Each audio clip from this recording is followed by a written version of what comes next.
오늘 이 아침 우리에게 주시는 하나님의 말씀 전도서 3장 9절에서 13절의 말씀이 되겠습니다. 전도서 3장 9절에서 13절 말씀 한 목소리로 합독하시겠습니다. 일하는 자가 그의 수고로 말미암아 무슨 이익이 있으랴. 하나님이 인생들에게 노고를 주사 애쓰게 하신 것을 내가 보았노라. 하나님이 모든 것을 지으시되 때를 따라 아름답게 하셨고 또 사람들에게는 영혼을 사모하는 마음을 주셨느니라. 그러나 하나님이 하시는 일의 시종을 사람으로 측량할 수 없게 하셨도다. 사람들이 사는 동안에 기뻐하며 선을 행하는 것보다 더 나은 것이 없는 줄을 내가 알았고 사람마다 먹고 마시는 것과 수고함으로 낙을 누리는 그것이 하나님의 선물인 줄 또한 알았도다. 아멘.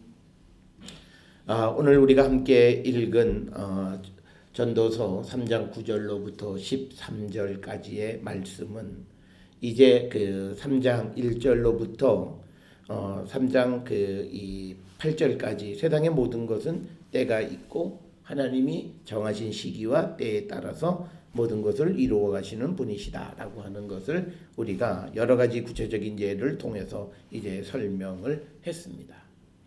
이제 그런 가운데에서 이렇게 하나님께서 모든 일을 하나님의 계획대로 운행하시는데 그 안에 사람이 수고하는 것이 무슨 유익이 있겠느냐는 거예요. 그 말은 뭐냐면 하나님이 하시는 모든 일을 따라 살아가는 삶을 살아야지 내가 아무리 수고하고 애쓴다고 해서 거기서 우리가 아름다운 열매를 얻을 수 있는 것이 아니다라고 하는 것을 우리에게 가르쳐 주는 그런 말씀입니다. 따라서 우리가 편의상 3장 1절부터 8절과 9절 이하를 나누어서 읽지만 그러나 사실은 이 말씀의 의미는 앞에 1절부터 8절까지 하나님께서는 세상의 모든 일에 그 기한과 그리고 만사의 때를 다 정하셔서 하나님이 운행하시는데 거기에 일하는 사람이 자기가 수고를 한들 그것이 무슨 보탬이 될 수 있고 이익이 될 수 있을까라고 반문하는 겁니다. 그러니까 이 말씀의 의미는 뭐냐면 하나님이 우리에게 제때제때 주시는 것을 우리는 그것을 누리고 즐겁게 사는 게 중요하다는 거예요. 우리가 앞에 2장에서 예루살렘의 왕이었던 솔로몬이 이제 자기가 나라를 더 크게 해보려고 하고 자기가 또 더 지혜롭게 하려고 밤도 새고 뭐 많은 것을 우리가 애쓰고 찾아봤지만 그러나 죽음 앞에서는 지혜자나 또는 우매한 자는 다 동일하다. 그런 한계에 직면해서 그렇게 하나님 없이 수고하고 애쓰는 것이 무슨 의미가 있는가. 그래서 세상의 모든 만사는 하나님의 계획 속에 있기 때문에 우리가 일하고 수고한다고 해서 되는 것이 아니다라고 하는 겁니다. 오늘 주시는 이 본문의 말씀에서 우리가 세상을 살아가면서 이거는요 때를 어긴 수고는 무용하다라는 거예요. 하나님의 때와 걸맞지 않은 내 수고, 애쓰고 내가 열심히만 하면 되는 것처럼 생각하는데 그 열심이 하나님의 계획과 하나님의 섭리와 합치되어진 것에 열심을 내야 그것이 의미가 있다는 거예요. 그래서 우리는 항상 모든 일을 행할 때에 하나님께 기도하고 여쭙고 인도함을 받아야 된다라고 말하는 이유는 바로 거기에 있어요. 우리가 하나님이 생각하셨을 때 하나님이 정하신데 지금 찢을 때인데 우리는 열심히 꿰매면 그것은 자꾸 찢어지는 거예요. 그래서 우리가 찢을 때는 찢어져야 되는 거고 꿰맬 때는 그것을 꿰매는 일에 힘을 써야 되는데 이것을 바꿔가는 삶을 살아가는 거예요. 특별히 사람은 어려움이 당하면 그 어려움의 원인이 무엇인가를 알지 못하면 하나님하고 엇박자를 살아요. 그러니까 우리가 때로는 고난도 하나님이 우리에게 주신 거면 고난의 기간 동안에 내가 고난 속에서 하나님을 만나는 일이 가장 중요한 거예요. 그런데 우리는 그 고난을 빨리 벗어버리려고 하고 그 고난을 주신 하나님의 계획을 우리는 빨리 지나가 버리려고 하는 거죠. 그러니까 그것은 아무리 수고하고 해서도 안 되고 그렇게 그때 사람이 발버둥 칠 때 사람에게는요 좌절감만 생겨요. 그런데 그 좌절감은 다른 게 아니라 하나님이 그를 돕지 않으시는 것이 아니라 그가 하나님의 계획을 묻지 않기 때문에 그렇다라고 하는 거예요. 오늘 주시는 이 본문의 말씀에 보게 되면 11절에 그래서 하나님이 모든 것을 지으시되 때를 따라 아름답게 하셨고 또 사람들에게 영혼을 사모하는 마음을 주셨느니라. 그러나 하나님이 하시는 일의 시종을 사람으로 측량할 수 없게 하셨다. 그러니까 사람은 하나님의 뜻, 하나님의 계획 이걸 잘 모르고 살아가는 거예요. 사람은 알 수가 없다는 거예요. 그런데 여기에 우리에게 기가 막힌 놀라운 사건이 우리가 요한복음 15장 14절부터 15절에 보게 되면 우리에게 하나님의 생각을 알려주시는 분이 계세요. 그게 예수 그리스도라는 거예요. 그러니까 우리가 이 구약적인 사고 속에 살아가면 사람은 모르면서 하나님이 하시는 일이 뭔지를 모르면서 답답한 인생을 살아가고 그리고 그때마다 하나님 앞에 여쭙고 그러면서 우리가 좀 절벽 같은 상황 속에 살아가는데 이제 우리가 예수 그리스도를 믿음으로 말미암아 예수님께서 우리에게 아버지께로부터 들은 모든 것을 우리에게 알게 하세요. 그게 우리가 예수의 친구가 되어진 우리에게 주시는 혜택이라고 요한복음 15장 14, 15절에 기록이 되어 있어요. 그러니까 우리가 이 전도서를 통해서 보게 되면 예수 그리스도가 우리에게 주시는 은혜가 얼마나 큰가라고 하는 거예요. 이 지금 솔로몬으로 대비되어지는 이 전도자가 인생을 살아가는 인생의 거의 종착점에서 자기의 삶을 돌아보면서 인간의 한계를 느끼고 하나님을 찾아야 된다라고 하는 그런 깨달음을 말하고 있는 가운데 예수께서는 그들이 가지고 있었던 한계를 다 넘어가는 그 길을 제시해 주신 거예요. 우리에게 죽음을 이기는 법을 가르쳐 주셨고 그리고 우리에게 하나님의 뜻을 알고 깨닫는 삶을 살아가는 것을 우리에게 가르쳐 주신 거예요. 그래서 우리는 예수의 친구가 돼서 그래서 우리는 이제는 종이 아니에요. 그래서 우리가 종은 주인이 하는 일을 모르지만 지금 이 구약시대 때 사람은 다 종이에요. 자기가 왕이지만 하나님 앞에서는 종이에요. 그런데 이제 우리는 친구가 되어졌기 때문에 예수께서 내 아버지 하나님께서 하나님께로부터 들은 모든 것을 우리에게 알게 하셨다는 거예요.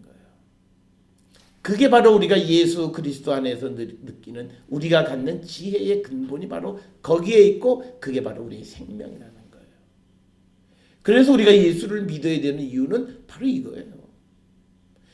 물론 우리가 교리적으로 우리의 생명이고 우리의 부활 이런 것도 있지만 그러나 우리가 인생을 살아가는 막다른 골목 속에서 인간이 극복하지 못한 죽음 앞에서 그 죽음의 문제를 넘어설 수 있고 죽음 너머에 있는 희망을 볼 수 있게 할 뿐만 아니라 그리고 우리가 모든 철학자들이 갖는 관심이 절대자 즉 하나님이 가지고 계신 계획을 알고 싶어 하는데 우리에겐 그 길을 가르쳐주는 분이 계시다는 거예요. 그게 바로 우리가 예수를 영접하면 예수님이 우리의 친구가 되셔서 아버지께로부터 들은 것을 우리에게 알려주신다는 거예요. 그렇기 때문에 예수가 있는 자와 예수가 없는 자의 삶은 엄청난 차이가 있다는 거예요. 그래서 오늘 우리가 주시는 이 본문의 말씀 속에서 이제 9절로부터 11절까지 해서 보면 우리는 하나님이 모든 것을 지으시면서 때를 정해 놓으셨어요. 그래서 우리는 그 때를 따라서 모든 것을 운행하시는 그 하나님이 그 운행에 우리가 맞춰 살아가야 돼요.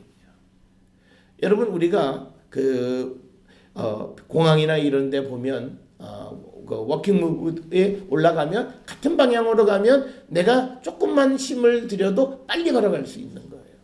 그런데 그걸 거꾸로 간다고 생각해 보세요. 그리고 그것이 움직이지 않는데 걸어간다고 생각해 보세요. 그러면 나는 내가 수고해야 될 수고를 다 해도 힘만 들고 그래요. 그렇지만 우리가 그 방향이 같은 방향으로 내가 가게 되면 내가 무겁고 힘들어도 그리고 내가 적은 노력을 통해서도 내가 빨리 목적지를 갈 수 있다는 거예요. 그래서 우리는 오늘 주시는 본문에서 우리가 꼭 기억하셔야 되는 것은 하나님이 모든 것을 지으시되 때를 따라 아름답게 하시고 그래서 우리는 때를 따라 우리에게 오늘 주시는 것을 우리가 먹고 마시고 수고함의 낙으로 우리가 살아가고 이것이 하나님이 내게 주신 선물이라고 하는 것을 느끼면서 감사한 마음을 가지고 선하게 살아가는 삶을 사는 것. 그게 인간에게 필요한 것이지. 내가 이 인생을 극복해보고 내가 인생을 정복해보려고 내가 때를 당겨보려고 무척 애를 쓰는 삶은 아무런 의미가 없고 그것은 아무런 유익이 되지 않는다라고 하는 것이 오늘 주시는 이 말씀이 되겠습니다. 따라서 여러분 우리는 이 연말을 맞이하고 이제 2019년 또 새로운 계획을 우리가 계획할 때에 우리가 항상 여쭈어야 되는 게 2019년은 하나님이 내게 어떤 계획을 가지고 계신가? 그리고 그 계획 속에서 내가 무엇을 어떻게 해야 되는가를 우리가 묵묵히 묵상하며 그 주님의 응답을 받아야 돼요. 그래서 때로는요, 주님이 1년 더 기다리라면 기다려야 돼요. 그런데 그게 아니라고 생각하고 급한 마음으로 자꾸 뭘 한다고 해서 그 수고가 유익하냐? 아무 유익이 아니라는 거예요. 근데 유익은 언제 유익이 되냐면 지나놓고 보니까 그때 그거 아무것도 사람은 다 그래요. 그런데 이제 믿음이 있고 예수가 우리 안에 계시면 이제 그때 우리에게 알려주시는 주님의 음성을 통해서 내가 해야 될 일, 내가 지금 무엇을 쫓아가야 되는가를 분명히 알고 살아가는 그런 성도가 되어야 한다라고 하는 겁니다. 오늘 주시는 본문의 말씀의 11절을 조금 영혼을 사모하는 마음을 주셨다라고 하는 이 마음을요. 하나님은 사람에게 과거와 미래를 생각하는 감각을 주셨다. 이 말이에요. 그런데 우리말에는 전혀 다른 뉘앙스의 사람에게 영혼을 사모하는 마음을 주셨다. 이렇게 번역이 되어 있습니다. 그러니까 하나님께서는 사람들에게 과거를 생각하고 또 미래를 생각할 수 있게 하셨지만 그러나 하나님이 하시는 것을 깨닫게는 하지 않으셨다는 거예요. 그러니까 우리가 미래를 위해서 아무리 준비한다고 해봤자 그거는 하나님의 계획과 어긋난 미래에 의한 준비는 의미가 없는 거예요.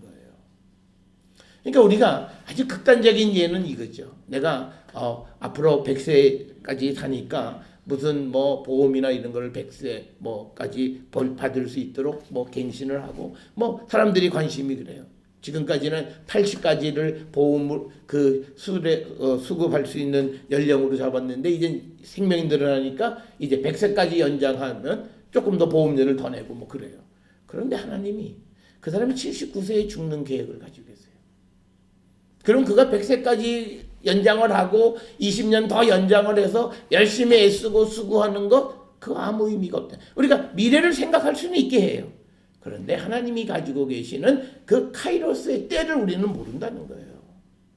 그렇기 때문에 우리는 매일매일 우리에게 주시는 것에 감사하면서 우리가 그 하루하루를 충실하게 살아가면서 이것이 하나님의 선물임을 깨닫는 자가 되어야 한다라고 하는 것이 오늘 주시는 말씀이에요. 그러니까 이거예요. 전도서 2장까지는 전도자가 자기가 수고하면 그 몫으로 무엇인가를 많이 쌓을 수 있다고 생각하고 그것 가지고 자기의 인생을 어떻게 해결해 볼 수 있다고 생각했던 그 삶이지만 그런데 그런 수고가 결국은 그가 느낀 게 무의미하다, 허무하다, 바람을 잡는 것과 똑같다. 내가 아무리 했어도 이거는 수고하지 않은 놈이 그걸 다시 가져가니까 그것도 헛되다 이렇게 깨달은 거예요.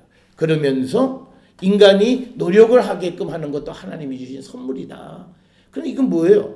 수고하는 게 의미가 없다고 그러더니 무슨 수고하는 게 그 사람의 그건 뭐냐면 내가 수고하는 것을 몫을 받을 수 있도록 허락해 주시는 게 하나님의 은혜라는 거예요. 여태까지는 내가 수고하면 다 가질 수 있다고 생각했어요. 그게 하나님 없는 삶이에요. 그러니까 우리가 오늘도 예수 안에 살아가는 사람인가 아닌가를 우리가 잘 생각해 보지 못하면 혼돈스러워요. 그러니까 교회를 다니긴 하는데 내가 힘쓰고 내가 있으면 모든 걸 다 할 수 있지 라고 생각하는 거는 전도자의 2장에 나와 있는 허무한 인생이에요. 그게 아니라 내가 아무리 수고를 해도 하나님이 허락하셔야 된다. 그럴 때 그 수고의 몫을 내가 먹을 수 있다를 인정하라는 거예요. 그래서 우리가 잘 아는 말씀 전도서 잠언 16장 9절에 사람이 마음으로 자기의 길을 계획할지라도 그의 걸음을 인도하시는 이는 여호와시니라. 이 바로 그거예요. 주님 없이 내가 아무리 수고하고 똑같은 수고를 해도요. 어떤 건 이루어지고 어떤 건 의미가 없는 게 되는 거예요. 의미 있는 것은 내가 주님 안에 수고를 하지만 그러나 그 수고에 대한 목도 하나님이 주셔야 된다라고 할 때 그 수고는 하나님이 주신 선물이에요. 그런데 그게 아니라 내가 힘써서 밤도 새워보고 내가 노력하고 내가 뭔가를 얻으려고 막 수고하는 그 수고는 의미가 없다는 거예요. 그러니까 우리가 지금 내가 하는 수고가 어떤 수고인가를 잘 보셔야 돼요. 내가 하는 수고가 주님 안에 있는 수고인가 아니면 주님은 필요 없고 내 능력이 있고 내가 이것을 할 만한 재주도 있고 그리고 주변의 환경도 되어졌으니까 내가 이거 할 수 있어 라고 하는 거는 그거는 허무한 결과에 종착점에 도달할 수밖에 없고 그게 아니라 내가 수고하고 노력하지만 그러나 모든 것을 때에 맞춰서 이루어 주시는 하나님에 의해서 이루어짐을 인정하고 그래서 우리에게 매일같이 주시는 것 그래서 먹고 마시는 것 수고함으로 낙을 누리는 그 모든 것이 하나님이 주시는 선물임을 인정하고 살아가는 것. 이 지혜자가 그걸 느꼈다는 거예요.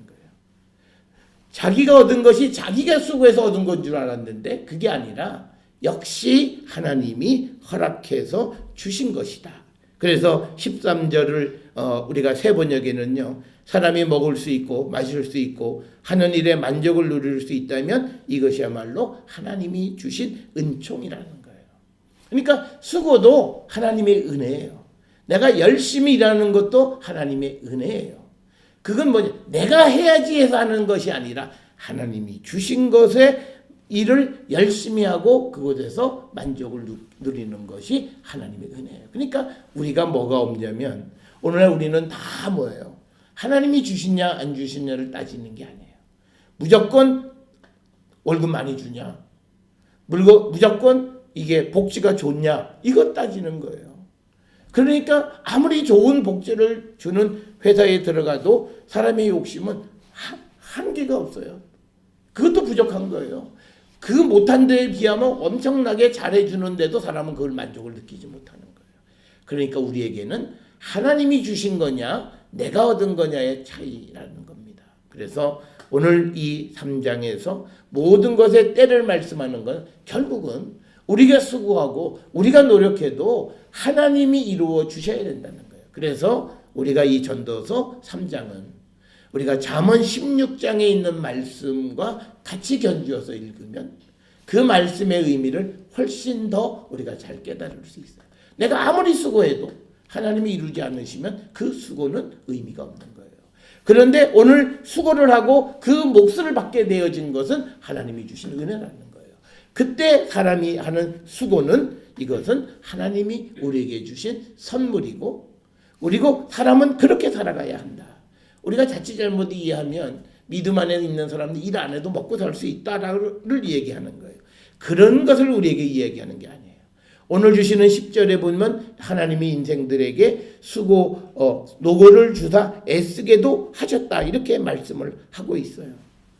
그러니까 하나님이 사람에게 수고하라고 지어주신 그게 있다는 거예요. 그게 우리에게 선물이라는 거예요. 그래서 우리가 그것을 하나님이 주시는 것을 가지고 살아요. 그래서 우리가 직업이나 무슨 일을 하거나 그럴 때 우리에게 중요한 것은 내 계획이 아니에요. 내가 잘 나가. 그래서 내가 최고야. 그게 아니라 하나님이 주시는 것을 가지고 살아가는 거예요. 그럴 때 그것이 처음 시작이 작고 미약해 보이지만 그것이 나중에 크게 되는 거예요.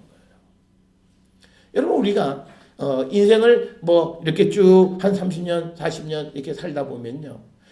초기에 별반 중요하지 않고 두각을 나타내지 못했던 친구들이 나중에 인생이 잘 꼽히는 사람들이 있어요. 그리고 또 어떤 사람은 처음에는 뭐 반짝했는데 인생이 막 굴곡지고 인생이 참 어렵게 살아가는 친구들도 있어요. 이런 것들을 보면 우리가 느끼는 게 있다는 거예요. 그래서 우리는 오늘 주시는 이 본문의 말씀에서 오늘 우리가 꼭 기억하셔야 되는 건 11절에 하나님이 모든 것을 지으셨고 때를 따라 아름답게 하셨다. 그리고 사람들에게 과거와 미래를 생각하는 감각을 주셨지만 그러나 하나님이 하시는 일에 그때 시종 처음과 끝 즉 때를 측량할 수는 알지는 깨닫지는 못하게 하셨다는 거예요. 그렇기 때문에 우리는 이제 주의 성령의 인도함을 받고 살아가는 거예요. 이 구약시대 때는 그러니까 이게 참 이들에게는 답답한 거였어요. 이런 절망 속에 있는 유대인들에게 예수께서 메시아로 등장하셔서 이제 그들의 막혀있는 그 담을 열어주시고 그들이 어떤 구원의 문제뿐만 아니라 세상을 살아가는 삶에도 이제 그들의 막혀있는 담을 허물어뜨려 주시고 그래서 그들이 더 이제 의미 있는 삶을 살아갈 수 있는 길을 열어주셨다는 겁니다. 그래서 우리는 믿음이 우리에게 꼭 필요하다라고 하는 겁니다. 우리는 내가 수고한 것을 먹지만 그러나 그것이 내가 수고한 그것이 아니라 하나님이 허락해서 내가 수고한 것을 먹고 살 때 기쁨이라는 거예요. 그냥 내가 수고한 것을 내가 몫으로 먹는다라고 하는 그 결과는 파멸로 갈 수밖에 없고 회의적인 결론에 도달할 수밖에 없다. 따라서 우리는 오늘 우리에게 주신 모든 것이 고난이든 기쁨이든 하나님이 허락하신 거고 하나님이 내게 주신 거예요. 이 속에서 우리가 기뻐하는 자가 되라는 거예요. 왜? 하나님이 내게 주신 선물이기 때문에. 그래서 우리가 항상 기뻐하고 항상 감사하라는 말은 바로 그래서 나온 거예요. 우리가 피하고 싶은 고난의 때에도 하나님이 우리에게 허락하셨다는 거예요. 그것이 우리가 알지 못하는 때에 내게 유익하고 필요하기 때문에 하나님이 보내신 고난이고 환난이라는 거예요.